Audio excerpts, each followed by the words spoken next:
orden de frecuencia, una de las patologías más frecuentes de delgado es la obstrucción intestinal. Y lo que hay que ver aquí nada más es tratar con el diagnóstico y el tiempo. El tiempo es lo más importante.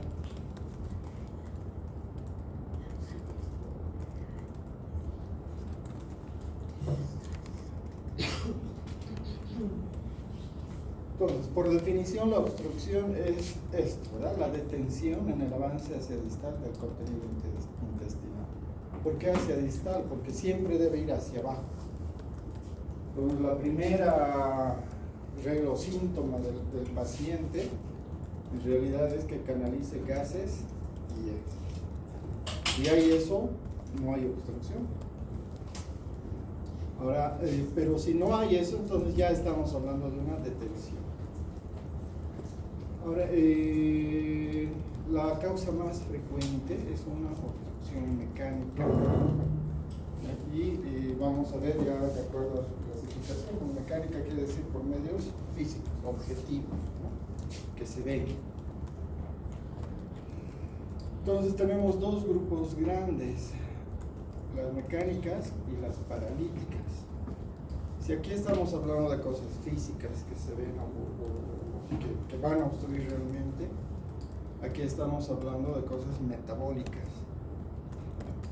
¿Qué son metabólicas? Alteraciones de los electrolitos. La hipocalemia, por ejemplo, es una causa de obstrucción intestinal. No hay avance, pero no es porque hay alguna cosa física que está impidiendo, sino que algún metabolito o algún problema como la deshidratación severa también produce que se detenga el intestino. Las peritonitis por irritación o inflamación de todo el peritoneo, por tanto de la serosa, también deja quieto el intestino. En cambio, en las mecánicas tenemos las simples, donde no hay compromiso vascular del intestino, y las estranguladas, donde sí hay un compromiso vascular. Podemos seguir desglosando. La obstrucción puede ser dentro de las mecánicas intraluminal, o sea, la luz del intestino, extrínsecas o extraluminal, fuera de la luz del intestino, o en la pared del intestino. Entonces, esto ya son retos diagnósticos que nos tienen que ayudar y diagnosticar clínicamente. Ejemplo de mecánica, el hilio biliar, que es cuando una piedrita se entra al intestino, a la luz del intestino, obviamente por una fístula de la vesícula. Estamos hablando de una piedrita grande que va a producir una obstrucción. También la impactación fecal, a veces se hacen bolas, o sea, litos de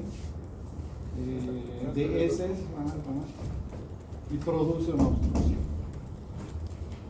La atresia congénita, en realidad la atresia congénita es que nace el niño o el bebé, por tanto son tempranas.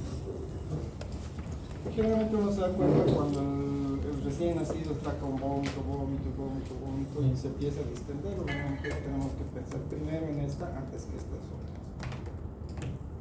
Ya en adultos, las neoplasias, las estenosis que ya hemos visto y las peritonitis como hemos mencionado.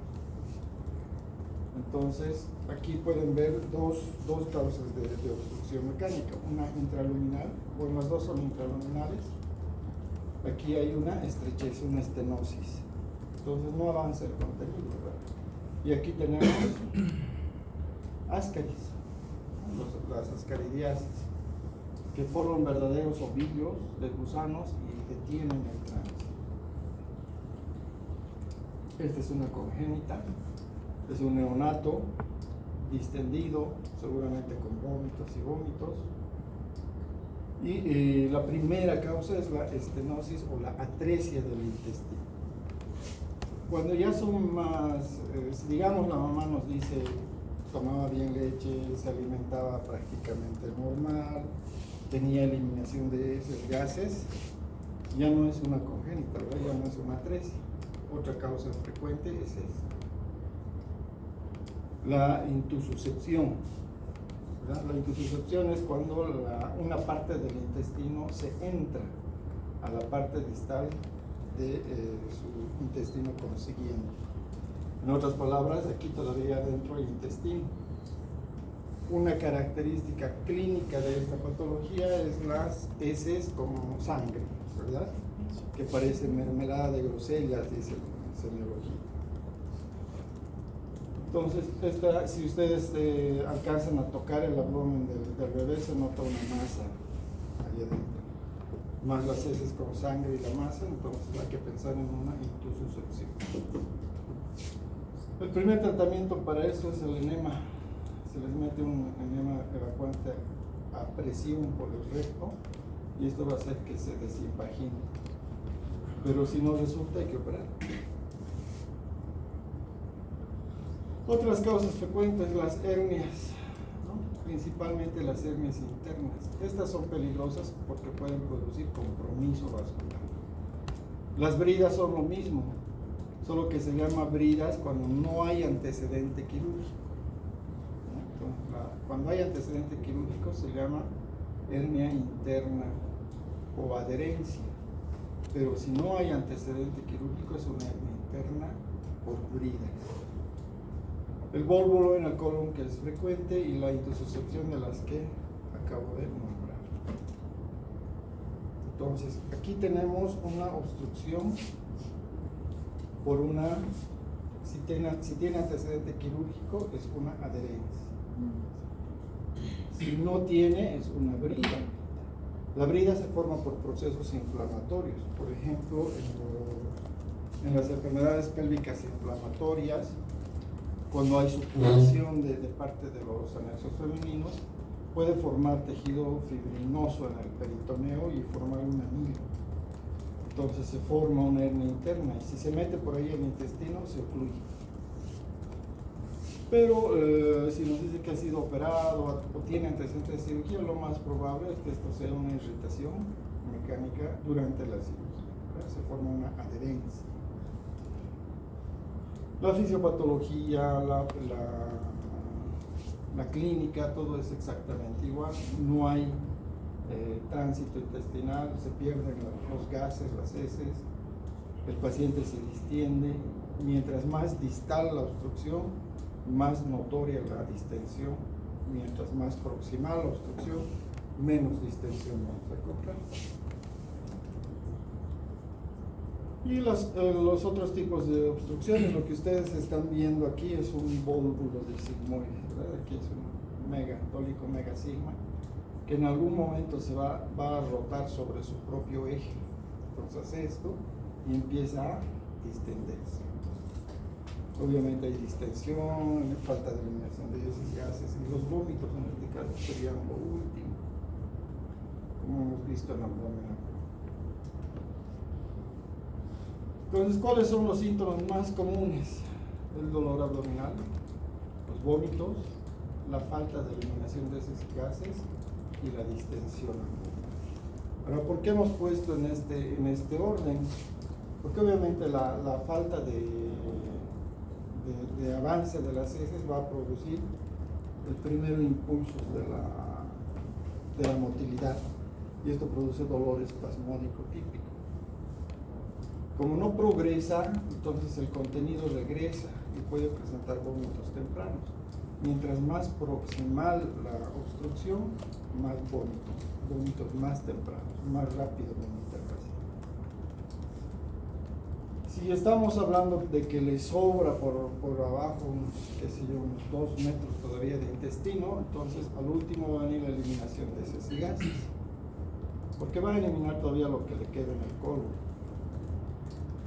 Y de ahí, cuando ya deje de eliminar y todo, recién va a empezar la distensión. Que les repito, si es proximal la obstrucción, no va a haber mucha distensión. El duodeno y el yuno se van a distender, pero prácticamente dentro de la caja torácica. En cambio, si es en el ilion, todo el intestino se va a distender y el abdomen va a estar totalmente distendido. ¿Qué refiere el paciente? Estos 4 signos de sí. Pues si vemos eso, pensamos principalmente por esto, la eliminación de heces y gases. Entonces, lo dicho, ¿verdad? El dolor abdominal, síntoma común. El comienzo es insidioso, está ahí, empieza poquito a poco. Y cuando es brusco, es proximal. Y si hay estrangulación, entonces vamos a tener síndrome de respuesta inflamatoria. Incluso puede haber al final fiebre. ¿Por qué al final? Porque estamos hablando de translocación bacteriana y todo lo demás. El dolor típicamente es cólico, entonces se contrae y se relaja, se contrae y se relaja. Está queriendo vencer la obstrucción. Si nosotros escuchamos esto, se escucha como una puerta, entonces es un dolor típico de tratar de vencer esa obstrucción. Poco a poco va a aumentar en intensidad hasta que el paciente no puede aguantar. Este paciente ocurrido no es como el paciente peritonítico. El paciente trata de moverse, lo pone inquieto, se sube a la camilla, baja la camilla, se retuerce en la camilla, no adopta una posición donde le calme, etcétera, etcétera. Y es típicamente recurrente. Está dolorido y de repente cede un poco, habla bien y todo, y ahí otra vez se queja del dolor. Bueno, casi siempre hay que tratar de, si nosotros vemos este tipo de dolor recurrente, entonces, si nosotros escuchamos, ¿no?, vamos a tratar de escuchar esos típicos ruidos de puerta. Si escuchamos, palpamos, vamos a escuchar los borborismos. Los borborismos son como se mueve ahí abajo el intestino. Después vienen los vómitos. Al principio es un reflejo visceral, simplemente por compromiso del peritoneo o de la serosa. Después está típicamente asociado al dolor abdominal. La obstrucción alta en el intestino delgado es un reto, como les digo, casi no hay una distensión evidente, pero sí hay vómitos tempranos. Y desde el inicio son fecaloideos, son intestinales, eso es fácil de reconocer. Entonces, si nosotros hacemos la semiología de los vómitos, al principio son tipo alimentario, pero alimentario fétido, ¿no?, semidigeridos. Y después se vuelve tipo más o menos biliar, le dicen, pero si ustedes ven no es amarillo, es un opalescente o amarillo transparente. Ese es intestinal o gástrico. Después ya se va a tornar de más distal, o sea, del duodeno y del yeyuno, que característicamente son biliosos, ahí sí se tornan más amarillentos. Y si esto se fermenta, hay translocación bacteriana, infección, entonces va a haber fecaloideos, oscuros, abundantes y típicamente olorosos. Entonces, esto hay que preguntarle al paciente cómo son los vómitos, de qué frecuencia, cómo estaban al principio, cómo están ahora. Y por supuesto habrá que aquí ponerle ya una sonda nasogástrica. Entonces, ahí ya vamos a afinar nuestro diagnóstico. Los vómitos, entonces, mientras más alto es la obstrucción, más tempranos son y más copiosos. Mientras más turbio y fecaloideo es el vómito, es más grave y tardía la obstrucción. Como les decía, entonces, patológicamente hablando, esto se fermenta, se vuelve oscuro, hay bacterias, las bacterias empiezan a migrar hacia la pared y los vasos. Esto es un mal signo. Cuando hablamos de la eliminación de heces y gases,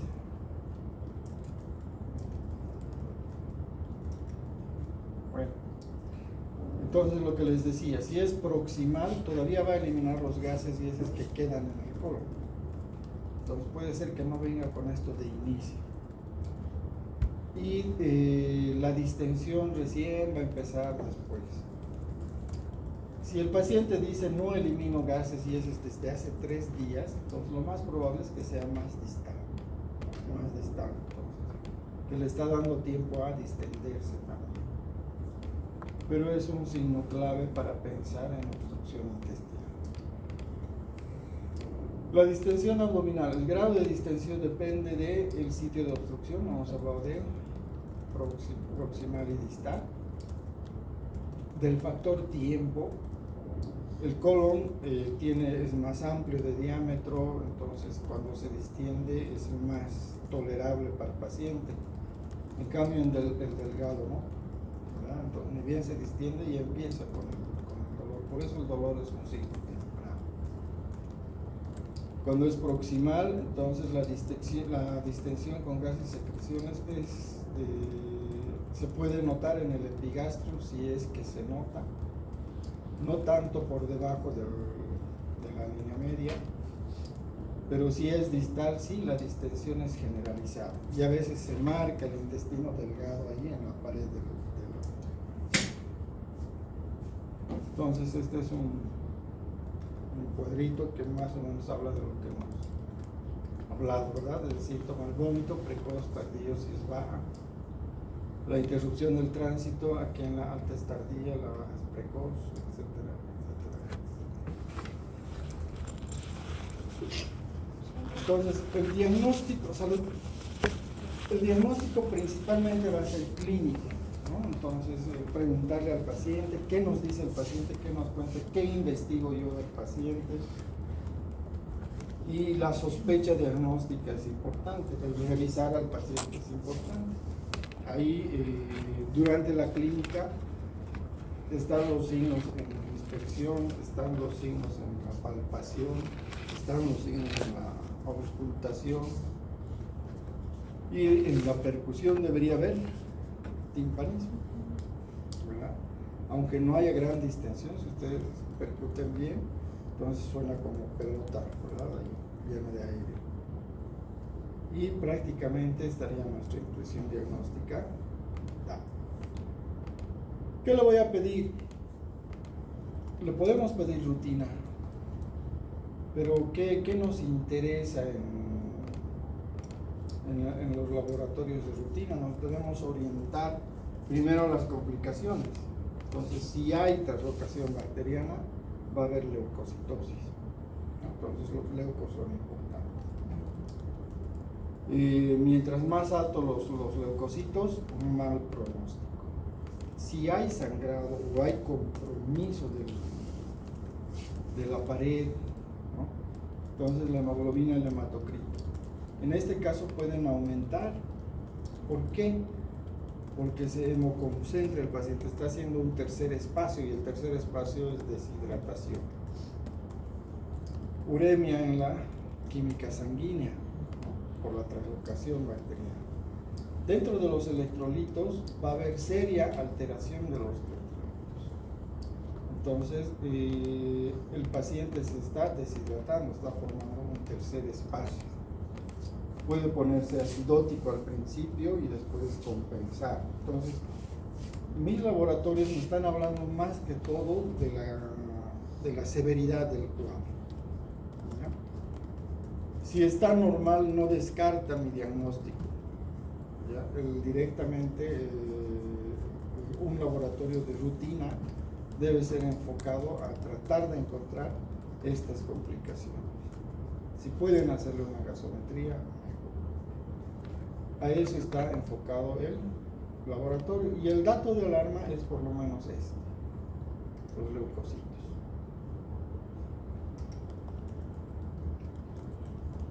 ¿Qué le voy a pedir? Entonces, si es oclusión, el mejor examen es una placa de abdomen, dependiendo a lo que ustedes deseen encontrar. Con una puede ser suficiente. Si tienen los signos, entonces ya está hecho el diagnóstico y ya está definido también la conducta. Si quieren ir más allá, lo ideal es tomar en dos posiciones, ¿no? Una en decúbito y la otra en bipedestación, o sea, de pie y recostado, para encontrar todos los signos que podamos encontrar, incluso la altura.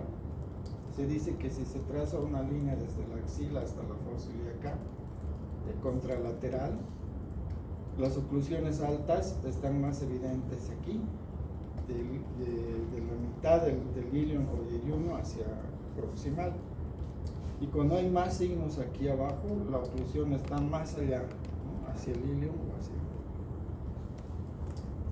Otros solicitan una placa lateral. La lateral a veces nos ayuda para encontrar hernias, ¿ya? O la posición, si está adelante en el retroperitoneo, pero para eso se necesita un poco más de experiencia, que usted la gana, o sea, más que experiencia es entrenamiento, y ver y ver y ver. Entonces con esta información ya tenemos el diagnóstico. Si no hay esto, eso sí, puede rebatir el diagnóstico de oclusión. Salvo que sea en píloro o en duodeno. Así no vamos a tener ninguno de estos signos. Entonces las placas son esas principales. ¿Qué es lo que encontramos aquí? ¿Qué ven ustedes? ¿Esto cómo se llama? Niveles hidroaéreos. Eso quiere decir que el intestino está grueso. No es típico de una oclusión intestinal, sí de un iliorreflejo. Un dolor renal, por ejemplo, puede darnos esta asa fija, ¿no? O en la pancreatitis, el signo de la E, también nos va a dar ese nivelito, es un iliorreflejo. Pero si ya vemos varios, este es el signo de la escalera, ¿verdad? Varios niveles hidroaéreos, entonces ya es una oclusión intestinal. Entonces ya nos apoya al diagnóstico. Si le tomamos otras proyecciones, esta es en decúbito, paciente recostado. ¿Qué signo es este? En pilas de Monero. Entonces, y esto es prácticamente generalizado, ¿verdad? Está en todo el abdomen. Es una obstrucción evidentemente clara y distal. Si al paciente le hacemos parar y le tomamos una placa, vamos a ver los niveles hidroaéreos y los signos de la escalera. Si yo trazo la línea, entonces ya hay aquí signos, entonces es distal. Y si ha sido operado, voy a pensar en una patología adherencial. Y si no ha sido operado, en bridas. Y así puedo ir desglosando. Ustedes ven aquí, ¿esto qué será?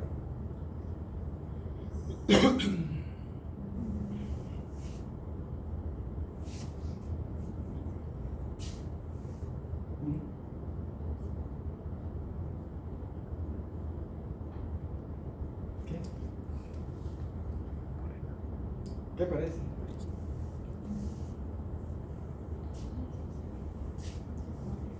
¿Qué puede ser? No es parte del cuerpo vertebral, ¿verdad? Aquí están los cuerpos vertebrales, todo esto está bien definido. ¿Será una Foley?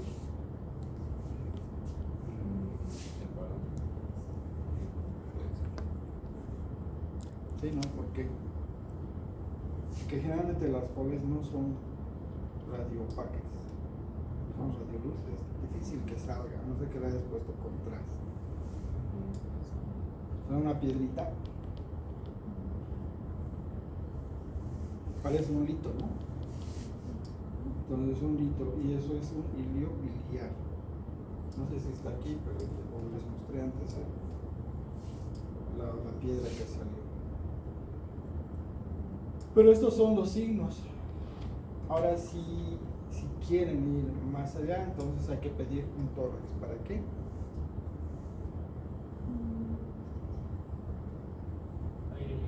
Aire libre subdiafragmático, o sea, una perforación. Aquí no vemos, ¿no?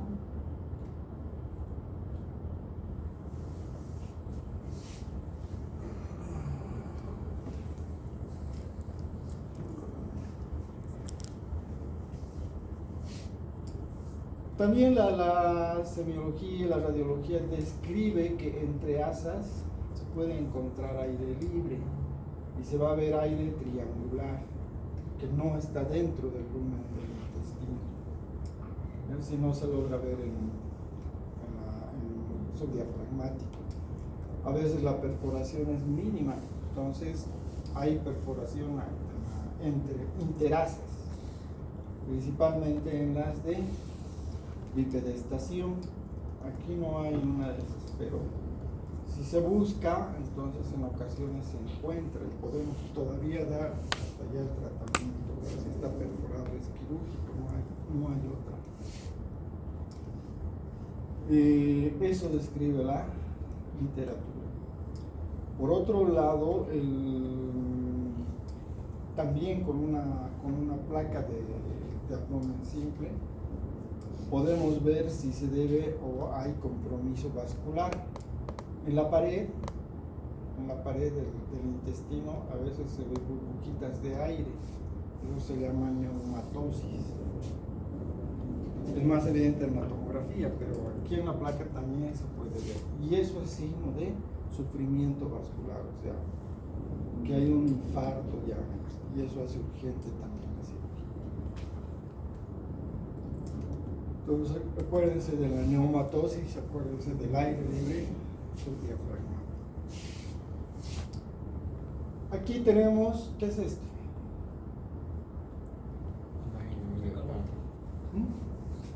Imagen amiga de pan, entonces, ¿qué es? Un fecaloma, ¿no? Heces impactadas. Y aquí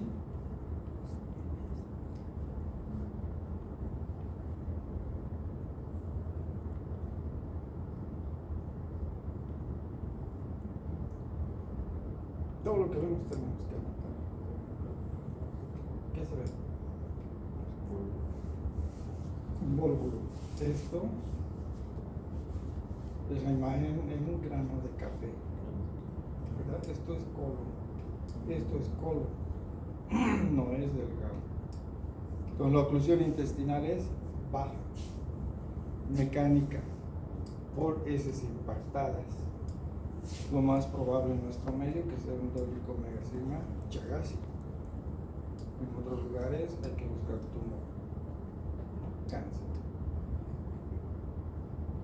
Lo mismo, uno de tórax nos va a ayudar a ver si hay aire libre diafragmático, si hay neumatosis en la pared, etcétera, etcétera.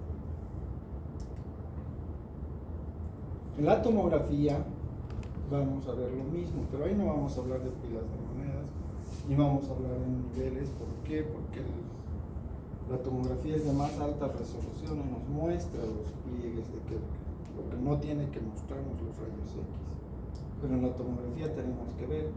De hecho, así discriminamos si es colon o intestino delgado. Lo que sí tenemos que ver son los diámetros. Entonces, si los diámetros exceden los 8 centímetros, 80 milímetros, entonces es una gran distensión y es de delgado. Podemos ver la situación en los diferentes cortes, ¿no? A qué nivel está la obstrucción, cómo se ve. En la tomografía podemos rotar porque vemos también la pared abdominal, si se atribuye a hernia o no hernia. Podemos encontrar el cuerpo extraño. Lo mismo, podemos ver aire, burbujas de aire alrededor del intestino, eso ya es perforación. También podemos ver burbujitas de aire intramurales, o sea, en la pared, eso es compromiso vascular. Entonces, tal vez la misma información más clara que los rayos X.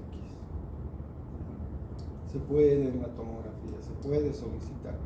Pero generalmente nosotros pedimos TAC ante la duda, ¿verdad? Ante la duda. Y ahí es donde solicitamos. Aquí está el estómago. Este es un asa dilatada. Este es corvo. En cambio, este es delgado. Las válvulas. No hay aire externo alrededor de ninguna asa. Si seguimos el intestino, se va hasta abajo, hasta ilio. Y hay escaso aire en colon, lo más probable es que sea distal la obstrucción, ¿verdad? Entonces la tomografía, pero si vemos los otros cortes, los vamos a ver muchísimo más. Entonces en las laterales, ¿qué vamos a buscar? Aire libre. Aquí no hay aire libre. Hay que ver bien estas partes, las partes blandas. ¿No? Este está el abdomen. En ocasiones grita el diagnóstico. Aquí hay una asa atrapada, ¿no? Que no nos hemos dado cuenta en la exploración, principalmente el paciente obesos. Pero en la tomografía vemos, y esa es una hernia estrangulada, probablemente, o encarcerada, atrapando un pedazo de intestino. Entonces la tomografía nos va a dar mayor información, ¿no? Entonces nos va a avisar prácticamente qué cosas estamos buscando. No hay aire libre, aparentemente no hay un sitio específico, entonces lo más probable es que sea una brida o adherencia. Cuando hay compromiso vascular, este es el peligro. La necrosis del intestino delgado muerto. Esto ya no se vitaliza nada, entonces hay que cortar toda la parte muerta. Hay que buscar buenos bordes vitales e ir cortar tanto proximal distal, eliminar el resto y volver a unir el intestino. Si hay un compromiso vascular, por eso es importante la leucocitosis, porque los leucos son los que nos van a avisar el grado de compromiso que hay. Si ustedes tienen gran leucocitosis, 17.000, 18.000, eso no solo es respuesta inflamatoria, sino por compromiso vascular, inminencia de perforación, si es que no se ha perforado. No esperamos.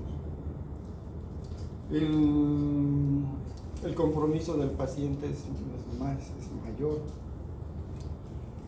¿Y cómo nos damos cuenta de la necrosis? Solo y únicamente laboratorialmente, o con suerte encontrando la neumatosis o el aire libre.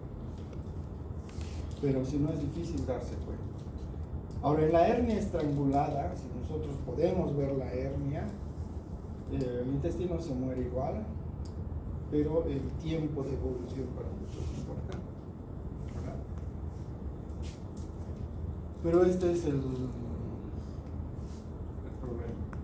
Y el tratamiento también ya está planteado, o sea, es quirúrgico por cualquier lado que se vea. Los compromisos a veces son serios, ¿no? Entonces, en el intestino delgado alto vamos a ver vómitos tempranos frecuentes, otra vez. La rápida deshidratación a expensas del cloro y el sodio principalmente. Poliguria, obviamente, como hay un tercer espacio, ya no va a orinar mucho. Esto va a hacer que se eleve la creatinina, que disminuyan los volúmenes suprarrenarios. Polidipsia por parte del paciente, uremia en el laboratorio. Y la hipotensión, en este caso, ¿por qué sería la hipotensión?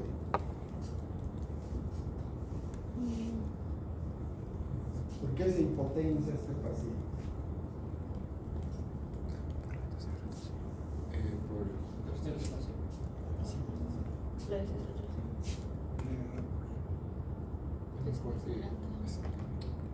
Lo está como que apretando el corazón. ¿Por qué se deshidrata? No tanto.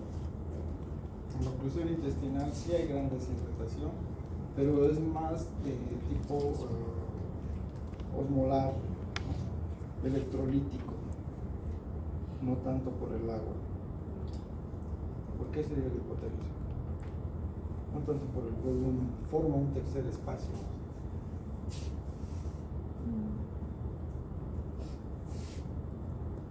Este es un signo de alarma, ¿verdad?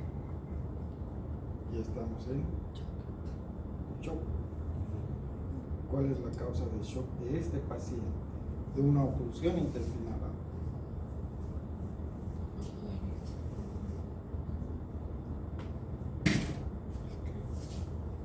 ¿Por qué se hipotensaría? La deshidratación. No hemos dicho, la deshidratación es más compleja, es más por hiponatremia, hipocalemia. la brecha aniónica se abre, no hay déficit de volumen, hay un tercer espacio, hay un secuestro de volumen. En el sangrado, por ejemplo, el volumen es el que se va.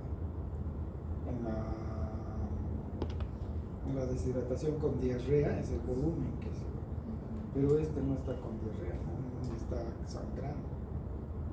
¿Por qué es la hipotensión?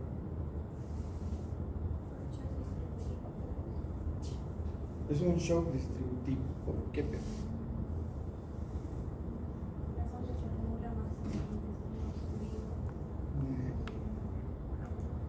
Por la respuesta inflamatoria. Esta es otra de las típicas evoluciones de la respuesta inflamatoria. Eso está en los primeros capítulos del Schwartz. Entonces, ¿qué pasa con la respuesta inflamatoria? ¿Qué pasa con la translocación bacteriana? ¿Qué pasa con ese tercer espacio? Esa baja de electrolitos y todo eso forma reguladores, ¿verdad? Leucotrienos, prostaglandinas. Unos son, por ejemplo, las prostaciclinas son constrictores, las prostaglandinas son dilatadores, etcétera, etcétera. Entonces, todo produce un desorden en el paciente. Y como hay un secuestro de líquido, no regresa ese líquido al corazón, pero tampoco se está yendo. Entonces este es un shock séptico o shock distributivo. Esa es si ustedes recuerdan sus lecciones de shock, hay el hipovolémico, el distributivo, el séptico, etcétera, etcétera. Entonces, este es un signo de alarma en un paciente con oclusión. Es este paciente.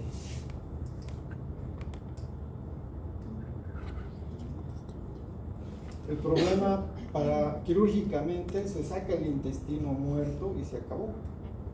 Quirúrgicamente. Pero metabólicamente es arreglar eso. Porque lo que le ha ocasionado esa necrosis es una sepsis generalizada y un tercer espacio, o sea, una distribución de los líquidos. Y si es shock, lo que le sigue es la falla orgánica múltiple, que viene obviamente con problemas pulmonares, renales, etcétera, etcétera, y muerte. Entonces, por eso es un signo de alarma en este caso. Está más para allá que para acá. La fasis hundida típicamente séptica, no es la enoptalmia del niño deshidratado, del paciente deshidratado, tiene una palidez terrosa. Ustedes lo ven, parece que hubiese salido de la tierra y lo hubiesen limpiado así nomás. Con los ojos están hundidos, se nota los malares bien puntiagudos, de unos ojos saltones. Son típicamente un compromiso séptico. Y obviamente las distensiones. Entonces, estos, ¿por qué son peligrosos los proximales? Porque no se nota. Entonces va evolucionando y al final ya a veces ya no se da cuenta. En cambio, en la baja, el dolor es el que llama la atención. El paciente pide a gritos ayuda, ¿verdad? O sea, quiere que se le opere y generalmente no es quirúrgico al inicio. Los vómitos pueden ser tardíos. El dato de alarma aquí serían los vómitos fecaloideos. Mientras más fecaloidea sea en la obstrucción distal, entonces es de más tiempo, tenemos menos tiempo.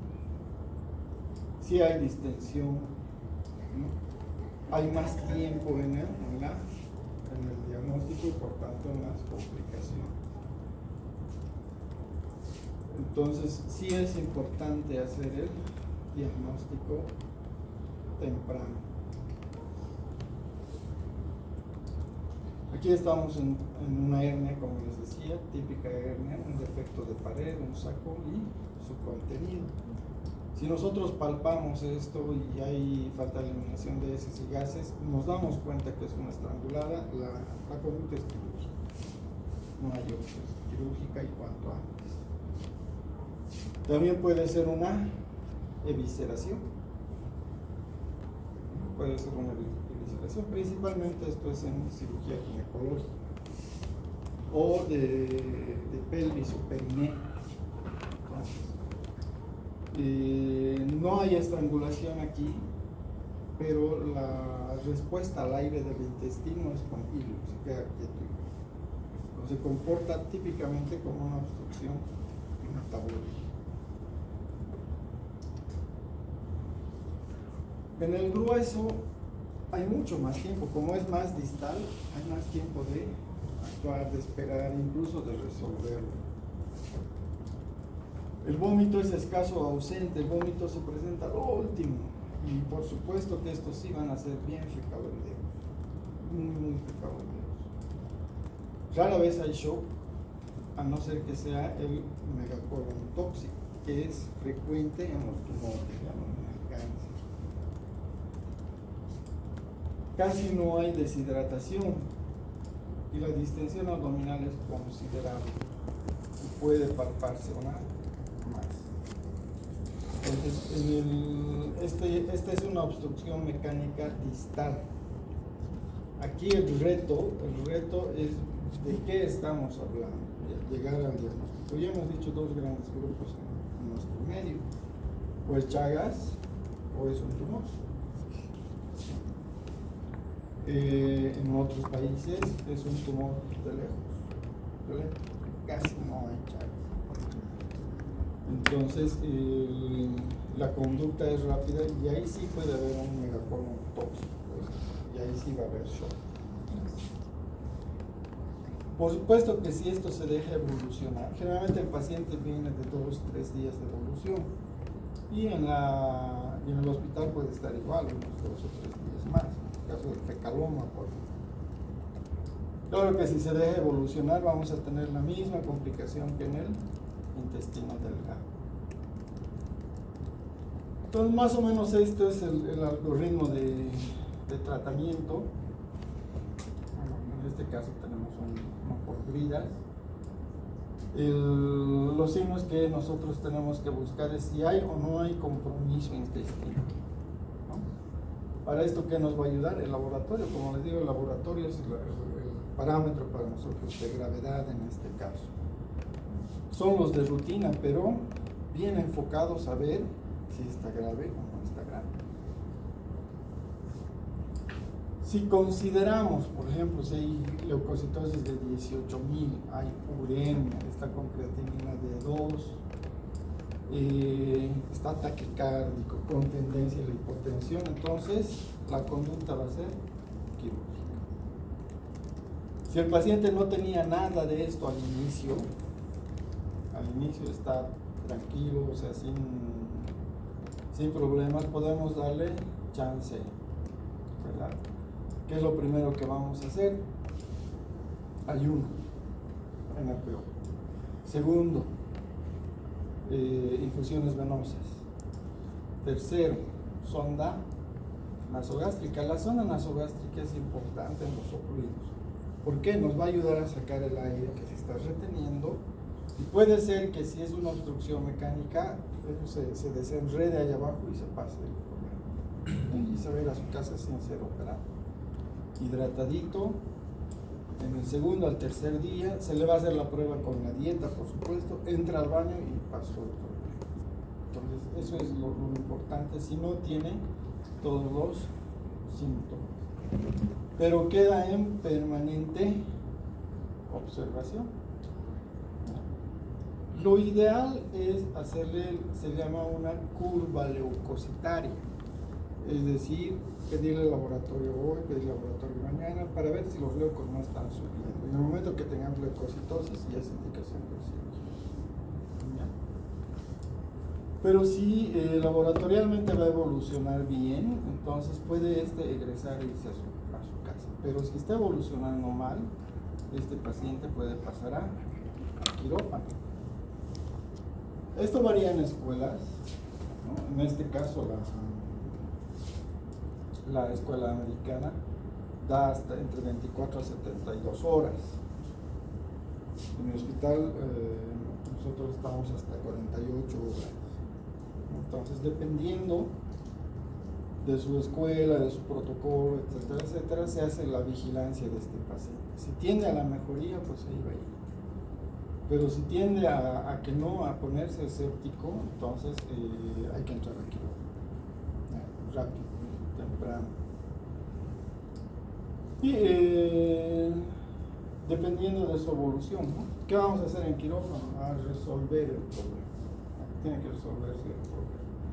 Si es bridas o adherencias, no hay otra que sacarlas. Si hay isquemia intestinal o necrosis, hay que sacar el segmento, hay que resecar el intestino y volverlo a unir.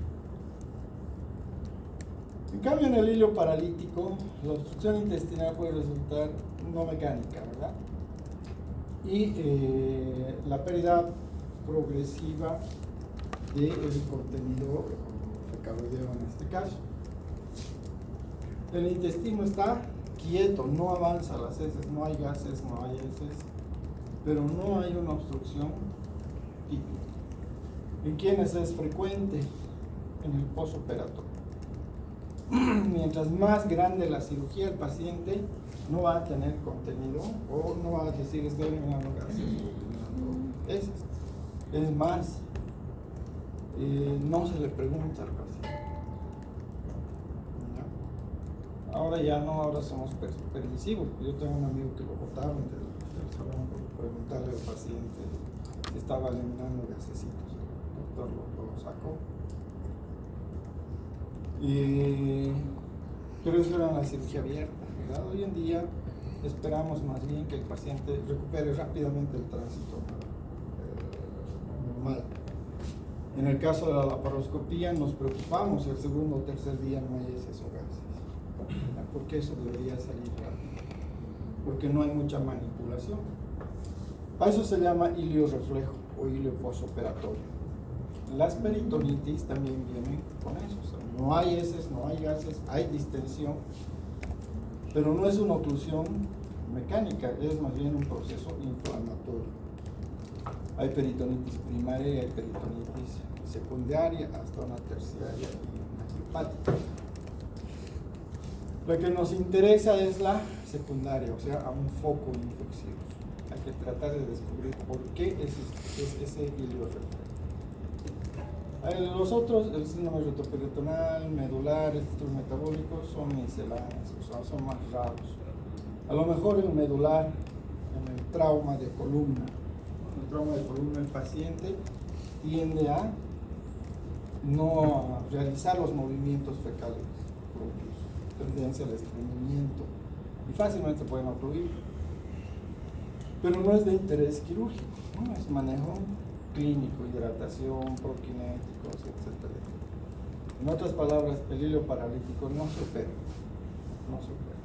Más bien hay que monitorizar y ver y descartar las otras causas, las mecánicas. De aquí, de estos cuadros, como pueden ver, hay muchísimos. Tal vez para nosotros los antecedentes, hoy en día las enteritis por radiación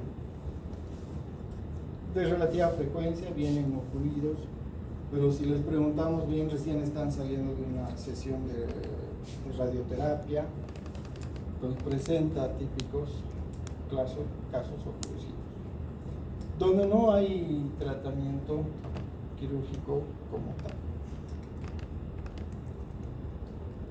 Entonces, lo mismo, no son hallazgos típicos, va a ser lo mismo, como cualquier ocluido, pero el antecedente tiene que ser claro.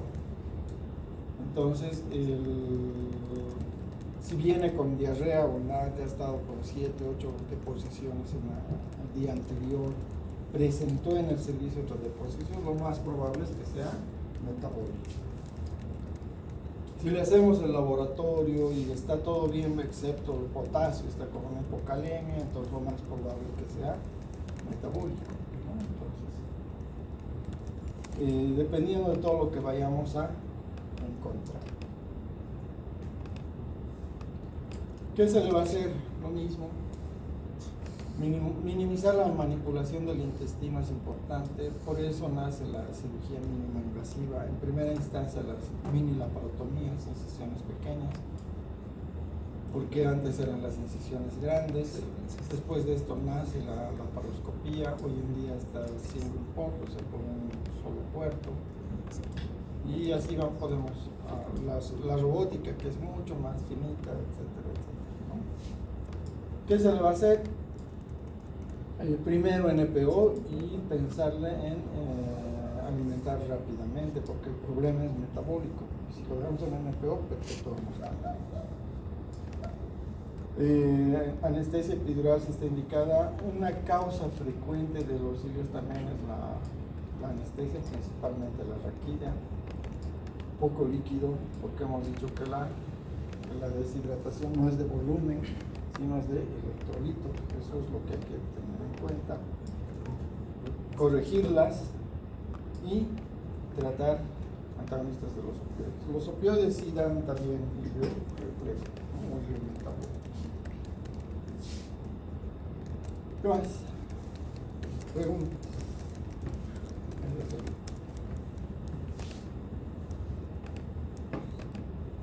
Tenemos tiempo para mucho.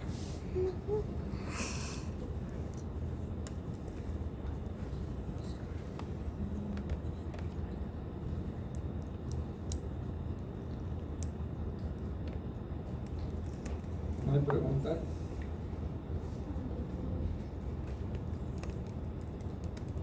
Ay, doctor, otro tema. No. No, muchachos, estamos muertos. ¿Por qué? ¿Por qué?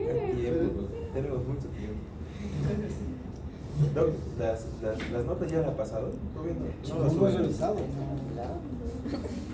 Ya pues no. No les mandé a ustedes, no, me clonaron el celular el lunes, me hackearon. Y he estado en eso pues, hasta hoy. Hoy día recién salió la resolución para bloquear el teléfono. Ya recuperé mis cuentas, cambié todo eso. Todo le han. Lo bueno que no usaba mucho ese teléfono y ese WhatsApp. Pero ha sido. Me agarraron en curva, justo estaba subiendo al auto, estaba apurado. Me dijeron que era de la gestora, que tenían que mandar un documento urgente en PDF, entonces contesté. Y vi el PDF y no abre, no abría. Entonces le voy a mandar un código y con eso va a abrir. Me manda el código y me dice que lo lea en voz alta, entonces lo leí. Entonces, ya empezó. No, Sus cuentas. no tocaron las cuentas. Después me seguían mandando otros códigos que querían que yo lea y ahí yo me di cuenta. Pero no pude apagar el teléfono, tuve que ponerlo en modo avión. No se pueden sacar los chips de estos tan facilitos. Entonces, fue un lío. Es mi publicación en Face, en todo. Hasta voy a cambiar de número. Y no he revisado para nada. Tenía que moverme, ir a los bancos. El problema es que la telefónica no te soluciona nada si no tienes la denuncia a la ATT. Entonces, lo que me hicieron fue a las 6 del lunes. Entonces, el martes recién empecé a hacer ayer hecho las denuncias. Entonces, eso. Porque yo dije que me lo bloqueen el teléfono o algo, pero me han dicho no se puede que haga nada. Ahora que ya más o menos solucionado, entonces yo creo que mañana voy a tratar de corregir, pasarlo hasta el viernes. Es que no están en mis contactos, están con el de Antel, ¿no? 722. Mi otro es el de Tigo. Y eso es el que me hackean. Entonces no hablan PDFs así. Siempre son las historias. El problema es el trajín, Lo bueno es que yo no me conecto mucho a ese WhatsApp, por lo menos, ¿no? Y al Facebook está con el otro teléfono. No hubo problemas. Ya, entonces esto lo llevamos a la siguiente. La Chile está cansada, tiene que hacer resumen.